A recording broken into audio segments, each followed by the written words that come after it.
నా like so the major thing నేను ఇప్పుడు లైక్ సివిల్ సర్వీస్ ఎందుకు రాద్దాం అనుకున్నా అంటే లైక్ ఫర్ ఎగ్జాంపుల్ సో నా ఒక ఐడియా ఏంటంటే లైక్ ఇంక్లూజివ్ గ్రోత్ అనేది చాలా ఇంపార్టెంట్. ఇప్పుడు మనం లైక్ ఇండియా చాలా డెవలప్ అవుతుంది అండ్ ఇట్స్ డెవలపింగ్ స్టేజ్. ఇంకో 30-40 ఇయర్స్లో లైక్ డెవలప్డ్ స్టేట్ కూడా వెళ్ళే డైరెక్షన్లో వెళ్తుంది. సో అప్పుడు మనకి సమ్మిళిత వృద్ధి లైక్ ఇంక్లూజివ్ గ్రోత్. సో ఆ గ్రోత్ అనేది ప్రతి ఒక్కరికి వెళ్ళాలి. దానిలో government role with public service delivery with welfare activities చాలా ఇంపార్టెంట్ అండి.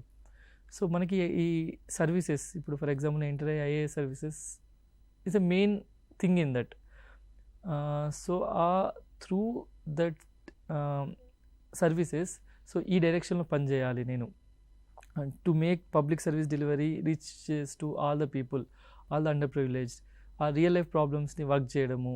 ఫర్ ఎగ్జాంపుల్ డిస్ట్రిక్ట్ వెళ్తే అక్కడ ప్రాబ్లమ్స్ ఐడెంటిఫై చేసి సాల్వ్ చేసి ఇలాంటి డైరెక్షన్స్లో హెల్త్ అండ్ ఎడ్యుకేషన్ సెక్టర్లో వర్క్ చేయడము.